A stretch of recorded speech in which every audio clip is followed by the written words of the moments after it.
কোনোভাবেই বন্ধ করা যাচ্ছে না জ্বালানি খাতে চুরি। ঢাকা চট্টগ্রাম পাইপলাইন ও ফতুল্লা ডিপোর পর এবার উধাও 14.5 কোটি টাকার ক্রুড অয়েল।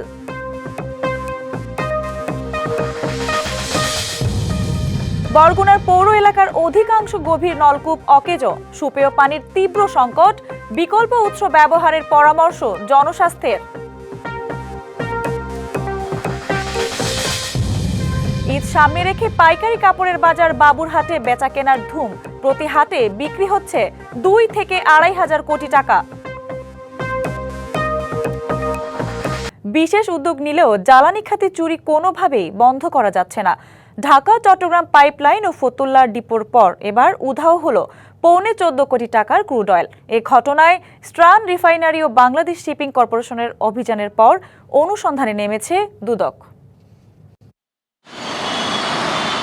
জ্বালানি তেল আমদানি ও সরবরাহের একমাত্র রাষ্ট্রীয় সংস্থা বাংলাদেশ পেট্রোলিয়াম কর্পোরেশন জ্বালানি তেলের হিসাব ও ট্যাঙ্ক ক্যালিব্রেশনের গরমিল, মজুদে জালিয়াতি সহ একের পর এক তেল চুরির ঘটনা পুরো খাতকে করেছে প্রশ্নবিদ্ধ।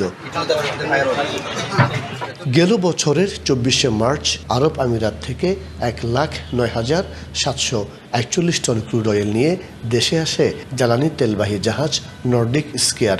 একই বছরের 4 অক্টোবর 99,893 টন ক্রুড অয়েল নিয়ে আসে নর্ডিক ফ্রিডম নামের আরেকটি জাহাজ।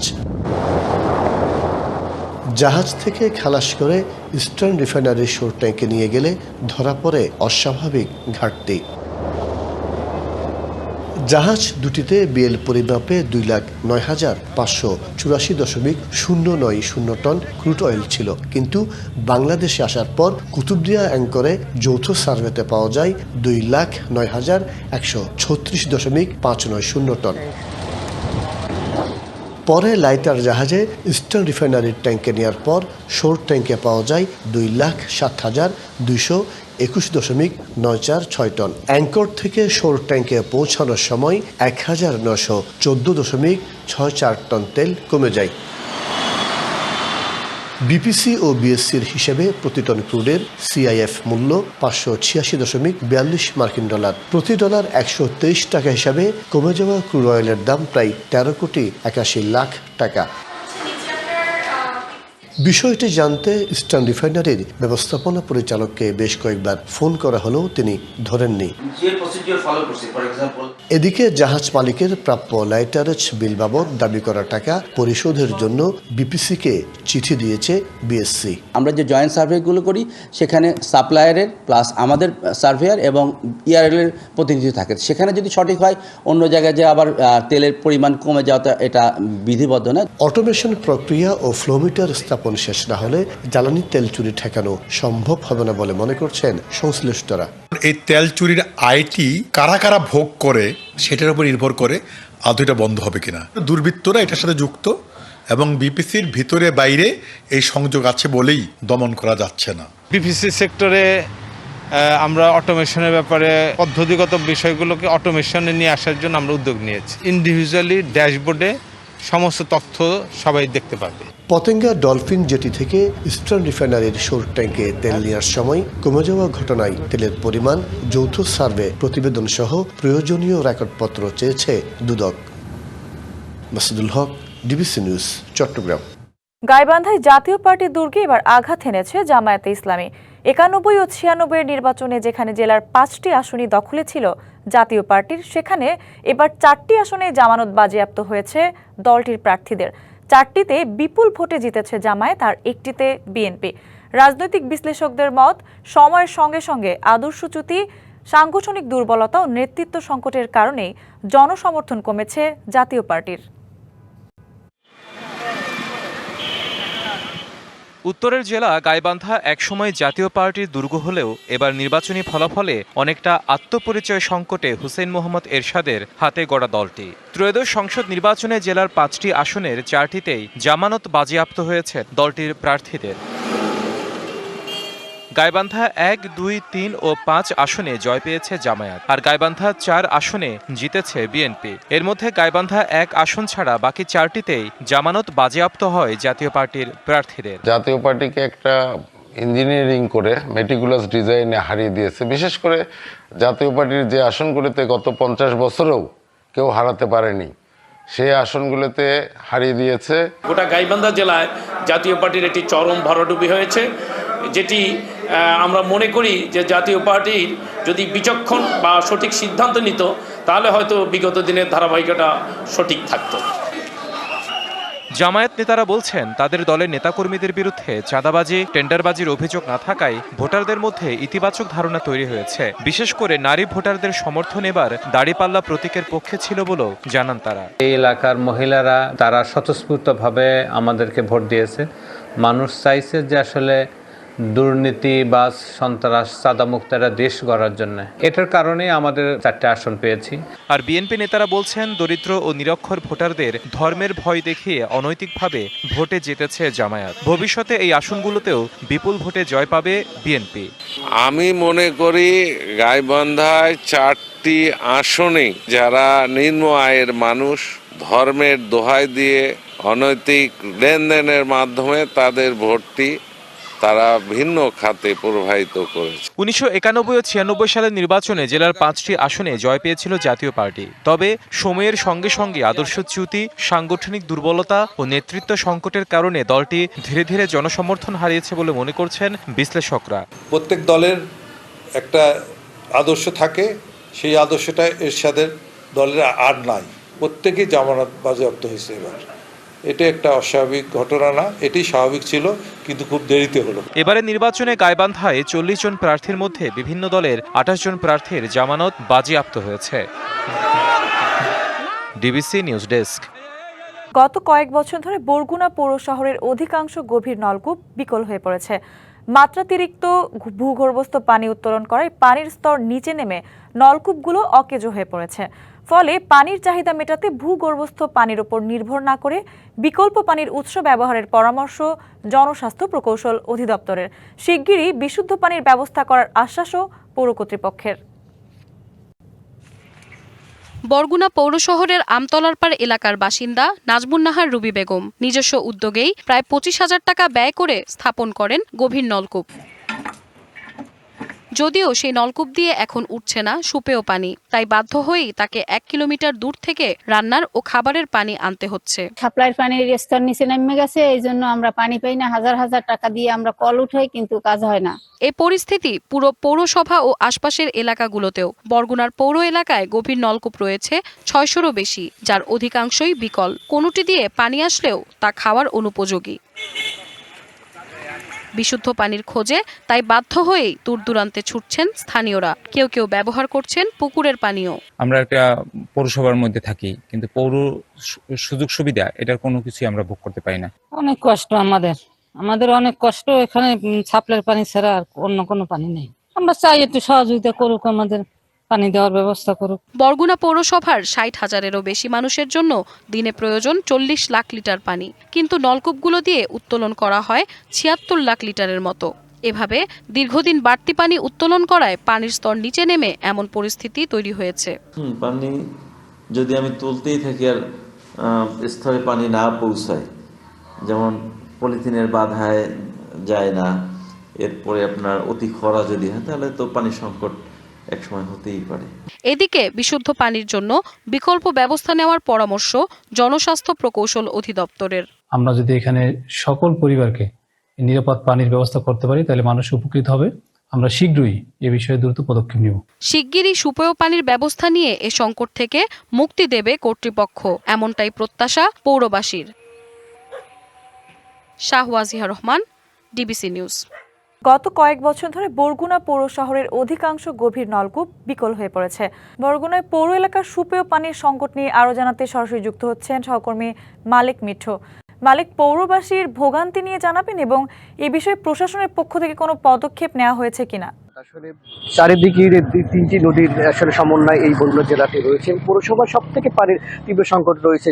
বলা হয় যে পানির ভিতর থাকা জেলাটি সব থেকে বিশুদ্ধ পানির সংকটে ভুগছেন। আমি দেখাতে চাচ্ছি যে এই মুহূর্তে রয়েছে আমি বরগুনা যে গার্লস স্কুলের মাত্র পৌরশহরের একটি মাত্র পুকুর, সেখানে দিন রাত আসলে এভাবেই পানি নিয়ে আসলে যে পানির যে সংকটের কারণে এই পুকুরের পানির উপরে নির্ভরশীল এখানকার মানুষ, বিশেষ করে সাপার যে পানিটা পৌর কর্তৃপক্ষ যে পানি ব্যবহার করেন সেই পানিটি আসলে খাবার অনুপযোগী, শুধুমাত্র কাপড় চোপড় এবং গোসল ছাড়া আসলে কিছুই এই পানিটি করা যায় না। এবং এখানকার এই ভূগর্ভস্থ পানির উত্তোলনের ফলে এই এলাকার আসলে যে টিউবওয়েলগুলো রয়েছে অধিকাংশ টিউবওয়েলগুলো একদম নষ্ট হয়ে গিয়েছে এবং তারা 1-2 মাস ব্যবহারের পরেই টিউবওয়েলগুলো আসলে সেই টিউবওয়েল দিলে আর পানি ওঠে না। আসলে সর্বোপরি যে এখানকার যে অবস্থায় দেখা যাচ্ছে যে এই রকমের পুকুরের পানি একদম যে পুকুরটি রয়েছে সেই পুকুরটির পানিও কিন্তু যে আসলে ভালো মানের পানি নয় এবং যেখানে ময়লা এবং শহরের ভিতরে থাকে এবং এইসব পানি আসলে ব্যবহারে অভ্যস্ত হয়েছে। আসলে একজন আমাদের সাথে রয়েছেন একজন যে পরিষদ বাসিন্দা, সেখানে পানির সংকটটা কতটা ভোগ করতে হয় এখানকার মানুষের? এখানে গভীর নলকূপের বরগুনাতে অনেক সংকট পানির এবং এই যে পৌরসভায় সাপ্লাই পানির মাধ্যমে এটা হচ্ছে যে আর গভীর নলকূপের পানি সবই নষ্ট হয়ে গেছে, টিউবওয়েলগুলো অকেজো হয়ে গেছে। তারা এবং এই পৌরসভার যে সাপ্লাই পানি এটা হচ্ছে যে খাওয়ার যোগ্য না, এটা ময়লা আসে এবং পানির মাধ্যমে ঘেরানো আসে। কিন্তু এই জন্য আমরা পুকুরের নির্ভর করি, কিন্তু পুকুরগুলোও খুব নষ্ট হয়ে যাইতে আছে। এই বাজারের ভিতরে যে একটা পুকুর, এই পুকুরে ময়লা আবর্জনা এবং এই পুকুর দিয়ে এই বাজারের দোকানগুলো নির্ভর করে এবং মানুষের খাওয়ার পানিগুলো করে। এই জন্য আমাদের বরগুনায় টিউবওয়েল অনেক সংকট, অনেকগুলো এগুলো আমাদের দরকার প্রয়োজন।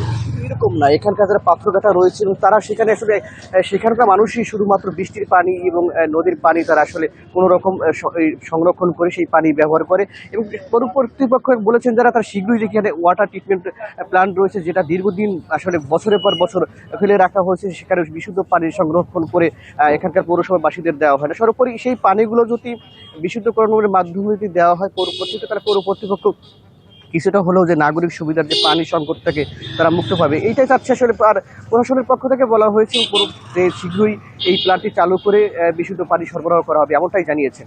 জি, বগুড়া থেকে এই ছিল সর্বশেষ। মালিক, ধন্যবাদ আপনাকে। ঈদ ঘিরে জমে উঠেছে দেশের অন্যতম বৃহৎ পাইকারি কাপড়ের বাজার নরসিংদীর শেখেরচর বাবুরহাট। পাইকারি ক্রেতাদের আনাগোনায় ব্যস্ত সময় পার করছেন ব্যবসায়ীরা। রমজানের শুরুতে বেচা কেনা বেড়েছে কয়েক গুণ। প্রতি হাটে লেনদেন হচ্ছে 2 থেকে 2,500 কোটি টাকা।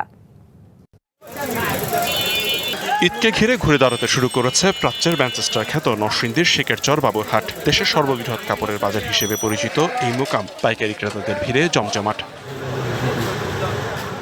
শাড়ি, লুঙ্গি, 3 piece, shirt piece, pant piece, পাঞ্জাবির কাপড়, থান কাপড়, বিছানার চাদর সহ দেশীয় সব ধরনের কাপড় পাওয়া যায় এই হাটে। একই বাজারে সব ধরনের কাপড়ের সমারোহ, পাশাপাশি দাম ও মানে ভালো হওয়ায় দেশের নানা প্রান্ত থেকে ছুটে আসছেন ব্যবসায়ীরা। অন্যান্য বছর তুলনায় এবছর মালের আমদানি কম। কালকে তো আজ পর্যন্ত কেনাকাটা এখন পর্যন্ত শেষ করতে পারি না। এই বাজারে সব কিছু পাওয়া যায়, 3 পিস, থান কাপড়, লুঙ্গি যা আছে সব। যে রেটের চাই ওই রেটের কাপড় পাওয়া যায়, এই জন্য এই বাজারে মানুষের চাহিদা সবার ঊর্ধ্বে থাকে। স্বাভাবিক সময়ে প্রতি হাটে 1.5 থেকে 200 কোটি টাকার কাপড় বিক্রি হলেও ঈদ ঘিরে তা বেড়েছে কয়েক গুণ। কাপড় উৎপাদনে খরচ ও প্রয়োজনীয় উপকরণের বেসামাল গতি নিয়ন্ত্রণের দাবি ব্যবসায়ীদের।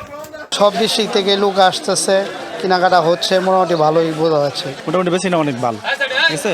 আরও আমরা পাইকারি আর 2টা হাট অবশ্যই পাবো। আমরা আশাবাদী যে আমাদের বেচাকেনি ভালো হবে। প্রত্যাশার চেয়ে ক্রেতা বেশি আসায় বিগত সময়ের ক্ষতি পুষিয়ে নেওয়ার আশা করছেন ব্যবসায়ীরা। বাজারের পরিস্থিতি ভালোই, তো আমরা আশা করি সামনে আরও 2-3 সপ্তাহ ভালো বেচা কেনা হবে। এই সময় তো যেহেতু রমজানের সময় প্রতি বছরই 200-250 বা 400 কোটি টাকার মতন প্রতি সপ্তাহে শেখেরচর বাজারে বেচা কেনা হয়।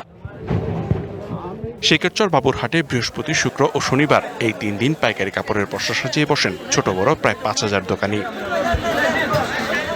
DBC news desk. রমজান ঘিরে বাড়তি সবজির বাজার, নিত্যপণ্য ও ইফতার সামগ্রীর দামও বেশি।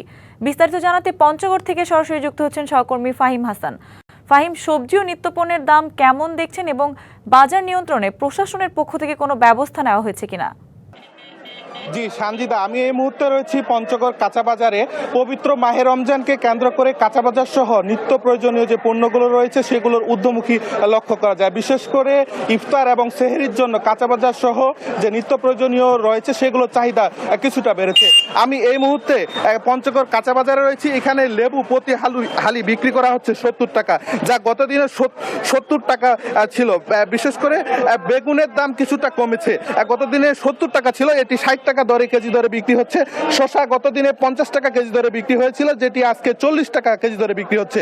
পেঁয়াজ বিক্রি হয়েছিল গতদিন 40 টাকা, আজ সেটি বিক্রি হচ্ছে 30 টাকা কেজি দরে। এছাড়াও লাউ প্রতি 20 টাকা করে বিক্রি হচ্ছে, রসুন বিক্রি হচ্ছে 100 টাকা কেজি দরে, আলু বিক্রি হচ্ছে 10 থেকে 15 টাকা কেজি দরে, ফুলকপি প্রতি পিস 30 টাকা দরে বিক্রি হচ্ছে। এছাড়া আদা 110 টাকা এবং কাঁচা মরিচ বিক্রি হচ্ছে 160 টাকা। আমরা কথা বলেছিলাম বিক্রেতাদের সঙ্গে, তাদের দাবি আড়তে বাড়তি দাম থাকার ফলেই মূলত এই খুচরা বাজারে এর ব্যাপক চাহিদা হচ্ছে, এবং যেহেতু রমজান মাস, সেই রমজান মাসকে কেন্দ্র করেই মূলত বিক্রেতারা যে দাম, সেই দামগুলো আমি এই মুহূর্তে কথা বলার চেষ্টা করব একজন বিক্রেতার সঙ্গে। কি পরিমাণ বাজার দরে আজকে বিক্রি হচ্ছে? যেমন এখন আমরা প্রথম রমজান উপলক্ষে এখন একটু দাম কমছে, যেমন শসাটা একটু দাম কমে আসছে। প্রথম রমজানে বিক্রি হচ্ছে 80 টাকা, বর্তমান বাজার বিক্রি হচ্ছে 40 টাকা 50 টাকা। যেমন ফুলকপি বিক্রি হচ্ছে এখন বর্তমান 40 টাকা 30 টাকা পিস, বড় বড় ফুলকপি যখন একটা ওজন 2 কেজি হইতে 2.5 কেজি ওজন। যেমন শাক দাম কমছে, যেমন লাল শাকের দাম একবারই কম, মানে 4 টাকা হতে 5 টাকা কেজি লাল শাক বিক্রি হচ্ছে। লাফা শাক বিক্রি হচ্ছে আপনার 4 টাকা হতে 4 টাকা কেজি, আপনার 10 টাকা হতে 15 টাকা কেজি পাইকারি দামে আর কি। ইয়েতে যেমন গাজর বিক্রি হচ্ছে বর্তমান 30 হতে 40 টাকা কেজি বাংলা আর কি। যেমন লাউ বিক্রি হচ্ছে আপনার এক একটা লাউ 30 টাকা, আর সর্বনিম্ন বাজার আর কি 20 টাকা আর কি। উপরে বিক্রি হচ্ছে 30 টাকা ভালো লাউ, যেটা বড় লাউ। তারপরে আপনি বিক্রি হচ্ছে আলু বিক্রি হচ্ছে, দেশি আলু বিক্রি হচ্ছে 15 টাকা কেজি, আর কাঠিলাল আলু যেটা বলে ওটা বিক্রি হচ্ছে 10 টাকা কেজি। টমেটো বিক্রি হচ্ছে আপনার হলো 40 থেকে 50 টাকা। যেমনটি শুনছিলেন, আমরা কথা বলেছিলাম ক্রেতাদের সঙ্গে, তাদের দাবি নিয়মিত নজরদারি করা হলে এই বাজার উদ্যোগের দাম কিছুটা কমানো সম্ভব হবে। এই ছিল পঞ্চগড় থেকে ফাহিম। ধন্যবাদ আপনাকে। নাটোরের বাজার পরিস্থিতি নিয়ে জানাতে যুক্ত হচ্ছেন সহকর্মী পরিতোষ অধিকারী। পরিতোষ, সবজি ও নিত্যপণ্যের দাম কেমন দেখছেন এবং বাজার নিয়ন্ত্রণে প্রশাসনের কোনো ভূমিকা রয়েছে কিনা জানাবেন। নাটোরে কাঁচা সবজির যে বাজারটা, সেটা মোটামুটি এখন একটু দাম কমেছে। প্রথমে কয়েকদিন একটু বেশি গেছে দাম, এর মধ্যে দাম কিছুটা পড়তেও শুরু করেছে, আবার কোনো কোনো পণ্যের দাম আবার কিছুটা বেড়েছেও। যেমন এর মধ্যে আমি বলতে পারি পেঁয়াজ কিন্তু প্রথম দিকে বিক্রি হয়েছে 20 থেকে 25 টাকা 30 টাকা কেজি দরে, কিন্তু সেটা এখন আবারও 40 থেকে 50 টাকা কেজি দরে বিক্রি হচ্ছে। আলু একেবারে দাম পড়ে গিয়েছিল, 15 টাকা কেজি দরে বিক্রি হচ্ছিল, সেটা এখন 20 টাকা দরে বিক্রি হচ্ছে। ফুলকপি দামটা একটু বেড়েছে, ফুলকপি যেটা ছিল 20 টাকা 25 টাকা কেজি দরে, সেটা এখন বিক্রি হচ্ছে 40 টাকা। বেগুন 100 টাকা কেজিতে উঠে গেছিল, সেইটা এখন 70 থেকে 80 টাকা কেজি দরে বিক্রি হচ্ছে। ঠিক এইরকম সবগুলো সবজি কিছুটা করে এখনো উঠানামা করছে। আমাদের ক্রেতারা কিন্তু বলছেন যে তাদের কিন্তু এখনো ক্রয় ক্ষমতার বাইরে, তাদের একটু কমিয়ে নিতে হচ্ছে, তাদের তালিকা, বাজারের তালিকা ক্রমশ খাটো করতে হচ্ছে। আবার এর মধ্যে সবচেয়ে বেশি আলোচনায় যেটা উঠেছে সেটা হচ্ছে লেবু। এই লেবু কিন্তু প্রথম দিকে একেবারে 80 থেকে 100 টাকা হালি বিক্রি হয়েছে, সেটি এখন 50 থেকে 60 টাকা হালি পাওয়া যাচ্ছে। তবে সেটি কিন্তু পর্যাপ্ত নয়, হয়তো ক্রেতা তারা লেবু কিনছেন না। একটু আমরা এদিকে দেখাতে চাই যে আমাদের সবজি কিন্তু পর্যাপ্ত রয়েছে। এর মধ্যে টমেটো যেটা 20 টাকা কেজি দরে বিক্রি হচ্ছিল, সেই সবজি টমেটো এখন 40 টাকা কেজি দরে বিক্রি হচ্ছে। এছাড়া গাজর বা সিম যেগুলো ছিল সেগুলো একই দরে কিন্তু বিক্রি হচ্ছে। মটরশুঁটি দাম কিছুটা কমেছে, সেটি 60 থেকে 70 টাকা কেজি দরে বিক্রি হচ্ছিল, সেটি এখন 40 থেকে 50 টাকা কেজি দরে বিক্রি হচ্ছে। এছাড়া আদা এখন বিক্রি হচ্ছে 120 টাকা 30 টাকা কেজি দরে। রসুনের দাম এই সময়ে বাড়তি থাকার কথা না, তারপরেও রসুনের দামটা কিছুটা বেড়েছে, যেটি 50 থেকে 60 টাকা কেজি দরে বিক্রি হচ্ছিল, সেটা এখন 80 টাকা বা মানভেদে আরো একটু বেশি 100 টাকা কেজি দরেও বিক্রি হচ্ছে। একটা লাউ যেটি 20 টাকা পিস হিসেবে বিক্রি হয়েছে, সেটি এখন 40 টাকা পিস দরে বিক্রি হচ্ছে। কাঁচা মরিচের ঝালটা একটু বেড়েছে, কাঁচা মরিচ যেটা 80 টাকা কেজি বিক্রি হয়েছে রমজানের শুরুর আগে, সেটি এখন 160 টাকা থেকে 70 টাকা কেজি দরে বিক্রি হচ্ছে। এই ছিল নাটোরের কাঁচা বাজার থেকে সর্বশেষ খবর। পরিতোষ, ধন্যবাদ আপনাকে। ঐতিহ্য আর স্বাদের অপূর্ব মিশেলে জমজমাট সিলেটের ইফতারি বাজার। নানা পদের আখনি, পাতলা খিচুড়ি আর মুখরোচক খাবারের পসরা সাজিয়েছে নগরের হোটেল রেস্তোরাঁগুলো। ইফতারের আগ মুহূর্তে জমে দেদার বিকিকিনি। সহনীয় পর্যায়ে দাম রাখায় আশ্বাস বিক্রেতাদের, খাবারের মান ও স্বাদের মৌলিকত্ব ধরে রাখার প্রত্যয় সংশ্লিষ্টদের। রোজার মাস মানেই সংযম, আত্মশুদ্ধি আর ইফতারের আনন্দ। সাথে সিলেটের ইফতারি হলে তো কথাই নেই। এর বিশেষত্ব শুধু স্বাদে নয়, ঐতিহ্যেও। একটা খেজুর দিয়ে রোজা ভাঙার পর এক গ্লাস শরবত, তারপর শুরু হয় মুখরোচক সব আয়োজন।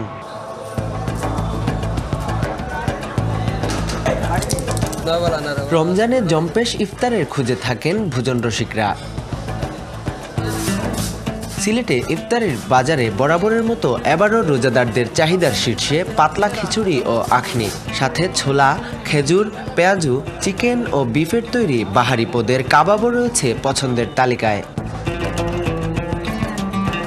নগরের জিন্দাবাজার, বন্দরবাজার, আম্বরখানা, শাহী ঈদগাহ, উপশহর সহ অন্যান্য এলাকায় বিভিন্ন হোটেল রেস্তোরাঁয় চলছে ইফতার সামগ্রীর বেচাকেনা।